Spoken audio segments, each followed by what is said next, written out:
Josh here coming at you today in Clash Royale. I've got VULKan back on the channel because, man, you were absolutely dominant a few days ago in CRL NA, dude. Welcome to the channel, and how do you feel, man? You've got to feel good after that sort of performance. Dude, I feel awesome. I've been training for this for like the last 2 months, like hardcore every single day. So it really feels good for all my hard work to really pay off. Yeah, you know, and you should be proud of yourself. And I mean, absolutely no offense by this. I hope you take this the right way. But, you know, I look back to King's Cup 2, and you were the last pick out of the people who could be drafted. Viva La Sparky, hashtag. Yep. But and you carry the team. You did better than anybody else, right? And then you get signed by TSM, obviously an incredible organization. But you go into CRL without like a ton of fanfare. Like no one was talking about you being like the guy to beat or something. And I often think that you are vastly underrated as a player. Do you feel that way too, or how do you feel about it? I definitely do feel that way. I think part of the reason is because in the last year I haven't necessarily taken the game that seriously, so I haven't got like that many big accomplishments, but most of it's just that I don't put in the time needed to really achieve the accomplishments. That's really an interesting answer. So you've been from, you know, since King's Cup 2 till now, and obviously once you were signed in CRL, you've been putting in that effort and that time that you previously weren't?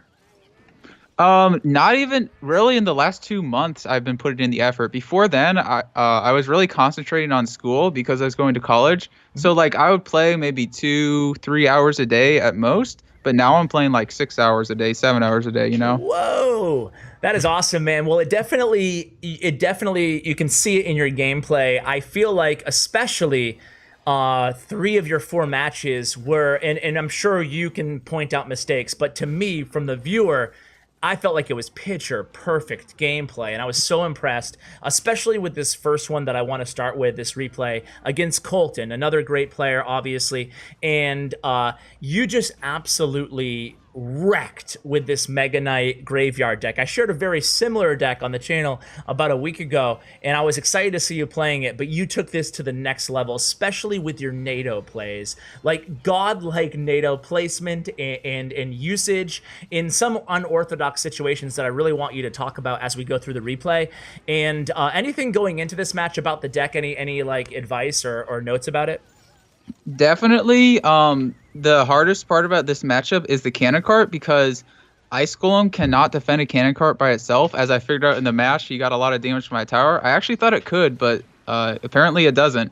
And so the only thing I can defend his cannon cart really with is an over defense with like Ice Golem and Mega Minion or a Mega Knight. So I have to activate the King Tower early. Otherwise, I will lose this matchup like 100%.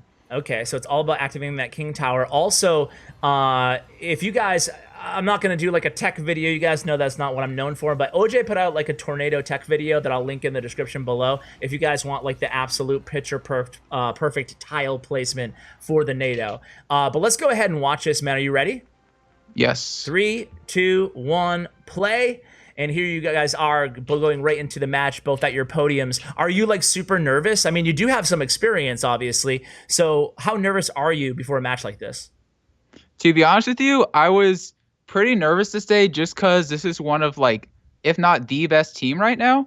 So I was definitely more nervous against this team than I would be against other teams, I think. Yeah, they're doing really, really well. And the next match we show, guys, is going to be against Razor. But anyway, guys, go ahead and hop right into the match and tell me like what's going through your mind. Yeah, right there, I had to make sure to kill his Ice Golem as quickly as possible, and I knew that it's better to spawn the Electro Wizard early versus Graveyard as opposed to spawning it later, because otherwise the skeletons will stack up way too quick, and I got that Graveyard off with not too much damage on the tower. Yeah. So you're cycling. At this point, are you thinking about going in for a Graveyard here, or are you just cycling an Ice Golem and seeing what he does? I'm definitely not. I know exactly what his deck is, so I'm really looking for him to play that Cannon Cart, and I want to go Mega Knight same lane as the Cannon Cart. I don't like to overcommit until double Elixir with this deck, just because it's so expensive. Absolutely. And that's your first NATO. Like, yeah, that was awesome, and I don't understand why we don't see other people do that often. Talk about that. Yeah. I don't know why other people don't do it either, but if I had not tornadoed that, I could have done the same defense as last time, and it would have worked out fine. But I just like the tornado and Mega Minion play better because it can counter push better than just killing the Ice Golem with the Mega Minion. Yeah, and it's like not to be Captain Obvious here, guys, but just in case you're not a big NATO user or a graveyard. Oh, look at that! Look at. Yo, Oh, no, okay. that was super important. I was at 10 elixir, so I didn't want to leak elixir, so I went with the tombstone opposite lane. Maybe I could have leaked like 2 elixir there, but I knew that I had to activate the king tower at all costs. And if I put the tombstone in the middle, then obviously I couldn't have activated the king tower. So that's super important. And also Dude. Yeah. another play I did there that I really love is I flew Mega Minion over the bridge to kill the furnace. That's one of my favorite moves that I never see anyone else do ever. And it almost always gets value because the tower like can't shoot it while it's doing that. It was, I mean, yeah, let's talk about both of those things. And guys, you might want to go ahead and rewind and watch that again, that King Tower activation. But it wasn't just, like you said, and that's what struck me too. It wasn't just the King Tower activation. It's that you had the wherewithal to first cycle the tombstone behind the opposite tower to free up that space. It was all pre-planned. Just a really, really, really nice work there. So bring us down to where we are right now. You go in with your first Mega Knight push. You don't get a lot of damage. What are you thinking right now? Okay, so I accidentally played a Mega Minion on the left side. I misclicked it, and then I also accidentally misclicked a poison on the tower when I meant to play graveyard. So here I'm down 7 elixir, which is why you get so much damage on my tower. I definitely should not have taken that damage. It was literally just misclicks because I was nervous. You know what, VULKan? At the time, I didn't even notice that you didn't graveyard there. You just poisoned, huh? Yes. All right, so you did make a mistake. I just didn't notice. Okay. Well, luckily, you had the King Tower activation at this point because that really saved you on that last graveyard defense. Yes. So Mega Knight at the bridge, are you thinking all in here? And if so, why? Not all in, but I'm just going really kind of all in. But it's just like I'm trying to kill his troops before they cross the bridge, I guess. Yeah, that was another sick NATO, though. Pulling it into the tower so the Mega Knight would jump onto the cannon cart. That was really nice. Yeah, exactly. Because I knew that it would kill his cannon cart and it would also kill the tower. And since I had poison and cycle for defense, I didn't need tornado for defense against anything else. You're really seeing the power of tornado in a graveyard deck versus Colton, who does not have the tornado here. So here we go. Yes. It's the early Ice Golem, early E-Wiz like you talked about, and you have to. Now this is where you almost, well, you take a little bit of damage, you almost lose. Yeah, that's where I made another mistake. I thought that Ice Golem would completely counter Cannon Cart, but I was actually wrong, and so that was actually a misplay, but it worked out. And here I try to block his Ice Golem from crossing the bridge. I didn't think he'd play Cannon Cart also because I had Mega Knight in the opposite lane, but it worked out because against Graveyard and Mirror Match, you never want to let their tanks cross the bridge. I always try to block them crossing the bridge so I don't have to waste my poison on defense. Okay, so that was the push that I was talking about. I knew you took a lot of damage on one push, and it was that last cannon cart push. Now, in your mind, though, right now, do you know that you have the elixir lead and you're still not super worried, or what are you thinking right now? I'm still thinking, man, if I lose this, I should not because I had such a good early King Tower activation. So I think I'm gonna win, but I'm still like kind of scared at the same time, you know? Yeah, yeah. Well, luckily now, finally, you know you have it in the bag because you had poison in hand, and there it goes. Really well played there, man. That was an awesome match. Thank you. Let's go right into the next one here. And this one is going to be against Razor, who is on a huge win streak. I think he was like 12-0 or 11-0. I forgot exactly, but 10-0. 10-0. Okay, I think I was counting the 2v2s. Or were you? Oh, it might have been 12-0 actually with the 2v2s. I think I was counting the 2v2s in there, but I don't know. But either way, he was on an epic win streak, double-digit win streak. And let's watch this one. 3, 2, 1, play. And going into this match, did you think he would play? Like, do you change your deck based on what your opponent is playing, or how do you figure out your deck selection? Oh yeah, I definitely changed my deck based on what my opponent is playing. Who it really, is, I should say, yeah. Yeah. Really, it's not necessarily even about hard countering my opponent. It's just making sure that I have a decent matchup and I don't get hard countered by them. Mm-hmm. So you see the Mega Minion, you see the Ice Golem here. You cycle Inferno Dragon, and then you decide to go opposite lane Royal Ghost. Yeah, right now I'm already thinking that he has Graveyard, and if he had Tombstone, this would be a terrible matchup for Graveyard. So, but I know that I have to go aggressive early in the game, and since he kind of overcommitted on that defense, he spent like 7 elixir. No, he spent 8 elixir for my 6 elixir.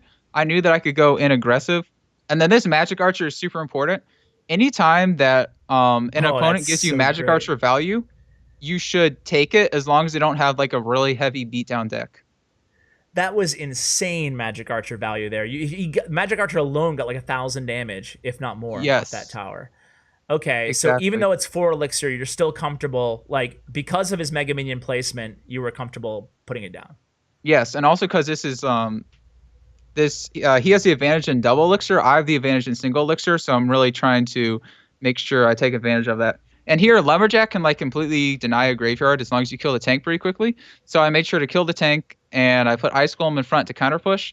And I'm trying. I still am not sure if he has Tombstone. So, but at this point, I don't think he does because he has skeletons. Hmm. Then I go Battle Ram opposite lane just to split up my pressure. I knew that the only thing he had in hand was Zap, and he was. I actually thought he might be too low in elixir to play anything, but I did manage to not get the tower, but it was like an even elixir trade, so it was completely fine playing that Battle Ram there. All right, so now we're going into double elixir time, and now he has the advantage. So are you changing your play style at all? Um, Not kind of, but not really. It's just I just had to keep being aggressive in this matchup Okay, because and I you don't want have it to be able been. to like build up a big push. Look at that beautiful angle on that Magic Archer. Yes. Is there any like trick onto how to properly place the Magic Archer, or is it just as easy as geometry? It it really is geometry and just like I guess experience with the deck. Yeah. So yeah, because I like actually really like this deck, and I have moderate success with it for a noob like me. But do you you just play? I see. It seems to me like you play Magic Archer so much more often at the bridge than I do though when playing this deck. Yes, but I would not play Magic Archer at the bridge like versus maybe like a Golem deck, for example, unless it's like late in the game or they're low or I have an elixir advantage probably. You just have to be cognizant. If they're gonna ignore your Magic Archer and have a giant counter push, you don't want to do it. But versus like control decks, it's usually a good idea. Dude, you are like a master. I've figured out that you are a master at high skill cards. I feel like Yes, that do is you my gameplay because I'm terrible at counting elixir. So instead, I use my skill and these kind of cards. interesting. So why do you consider yourself bad at counting elixir? Out of curiosity, like, Um, are you trying to okay, improve on that? I'm not terrible at it, but I just know like watching like Jack or somebody like Air Surfer who's really good at Expo or Hog, with those really insane cycle decks, like I know all the matchups, but when it comes down to do I play Hog at low elixir here or that sort of thing, I'm not always sure. But even so, I still play the decks anyway. But I'm just not going to get to the god tier level as they do Mhm. in the counting elixir game. Even though I do like kind of count it, I'm just like not as good at it as them. I gotcha. So you can't like you don't always have the he has a half an elixir lead here like in your mind, or it sounds to me like you always have an idea of where the elixir is, but it sounds to me like you're just not sure sometimes when to make a play when you're low elixir, or is that inaccurate? Because that's something Yeah, that I struggle with. yes, that's pretty much true. Like sometimes I'll go Hog when he has enough elixir for Magnite, and like I thought he didn't have enough elixir for Magnite and stuff like that. Okay. Well, hey, let's watch the last replay that we have selected here. It's against Adrian Piedra, who's another amazing player. And I wanted to show this one because you actually play a Mortar deck, which, everybody has like their own opinions on Mortar or whatnot. But at the same time, like Mortar is not known for being good at tournament level standard. So let's press play in 3, 2, 1, go. And as we kind of enter in this match, talk about why you chose Mortar against Adrian, who also plays a lot of beatdown. Because honestly, I thought he might use P.E.K.K.A. And I know that Mortar has a pretty good matchup against P.E.K.K.A. And also, I think the other thing I think he might be playing was Lava Loon, and I knew it can win, even though that would be tougher. So it was just like a good matchup for his decks. Okay. So you start off the match going Spirit Goblin's Bridge. He does not respond to it, so you immediately go a Goblin Gang. Is that? I know obviously it's like such a basic, small niche question, but is that because he didn't respond to the first one, so he might not have had anything in hand, or you really wanted to force a play out of him? It's because I already knew he had P.E.K.K.A., so Okay. I wanted to keep up the aggression. Just after seeing that Dark Goblin, I automatically know what this deck is. Okay. Gotcha. So what is your game plan now? He's playing Rascal Mortar. Yeah, my game plan is to be aggressive with my mortar, but I'm not going to play it if he already has like a troop on the field, for example. I made sure to do the defense, I guess, before I do the offense. But as soon as I'm at 10 elixir and the troops are off the field, or if he's at low elixir, then I'm going to go as soon as I have an elixir advantage, I'm gonna go Mortar at the bridge, basically. Yeah. Do you think that Mortar is generally good at tournament level standard? Obviously, it's like decent at ladder. It's certainly not like super meta right now. But do you think it's good at tournament level standard, or is it just for this matchup that you liked it? No, it is really good, but it gets hard countered by things like Golem and Giant usually. Mhm. So you just have to be careful not to play it against someone who uses those decks. Even though you can win, I think against like a really good player, you would definitely lose. Okay. So this is his first kind of P.E.K.K.A drop. He's coming at you with a P.E.K.K.A and a Battle Ram. But you have plenty of elixir. What are you thinking here for defending? I went defense and Mortar because I knew he was going to play Battle Ram, so I wanted that Battle Ram to hit the Mortar.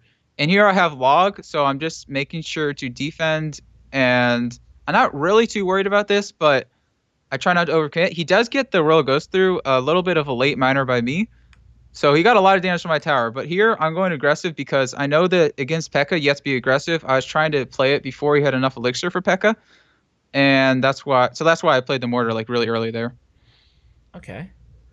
And I mean, you're getting so much value in this matchup out of your bats, it feels like. And your Mortar, you're getting like so many Mortar locks, like really well played here. Yeah, So, exactly. so what are you thinking right now? Like at this point, and then why'd you play the center Mortar? Because I just want him to be distracted by this Mortar, have to waste his P.E.K.K.A, and then I just want to finish off the game with Miner because his tower is so low that and plus even if he did play P.E.K.K.A, I could even if the Fireball. tower wasn't low, I would still go with Mortar like that. Okay. And I played it in the middle. Um, I think kind of just to make sure that he didn't place troops close to my Miner that would kill the Mortar and the Miner. Well, man, well played against a really, really good player. And I mean, all of them were against really, really good players. Complexity, like you said, has a really, really good team. VULKan, any final thoughts on any of the decks or just like how to get better at high skill cap cards? Well, I'll tell you one thing. My number one go-to way to get better at the game is watching the top ladder players and watching the top TV Royale replays. Like every single game that's in like the top 30, I will watch. I'll study what they do, and I replicate their plays to like learn all my decks. That's perfect, man. I always tell my viewers the same thing is that, best way to get better is watch somebody who plays a deck that you want to get better at who's really good at it, right? And just try to think in your head, what decisions are they making that I might not have made, and try to adjust to that. Dude, I want to give you a huge shout out on your YouTube channel. You're back and active. Hopefully you uploaded yesterday. I haven't watched yet, but it's an insane quick cycle Royal Hog deck. I invite all my viewers to watch. I'll put a link to that in the description below. Anything else that we should be on the lookout for on your YouTube channel? My goal is to start pushing ladder instead of grand challenges because people don't seem to like to watch grand challenges as much as they used to. So the only thing is I don't have like all my cards maxed, but I do have like maybe 5 or 6 max decks. So I'm going to try to get out some ladder pushing videos. It just takes longer than it would to do grand challenges, but I think overall they're better and a lot higher level gameplay and more interesting to watch. I love it, man. I love it. And hey, don't be afraid to do like a decks for like mid-level ranges too, because like that's a request that I need to do more on my channel. So I don't know why we're having a YouTube chat at the end of the video, but hey, it is what it is. And I'll look forward to those ladder matches for sure, VULKan. And thanks so much for coming on the channel and best of luck in CRL, man. Yeah, thank you. And thank you for having me. Good to be on. It's been a pleasure. All right, guys. That is it for this video. I hope you enjoyed this. Similar to when we had Razor on, I'm going to do this like standout performers in CRL. I'll have them on the channel and break down a few of their highlight matches. I hope you guys enjoyed it. Huge shout out to VULKan for coming on. Again, make sure you check out the video on his YouTube channel. Subscribe to him. It will be in the description below. Huge shout out to Bren Chong, my YouTube partner. Check out his information as well as the Stats Royale profile of VULKan in my description below. Guys, thanks for watching. And as always, take care, guys.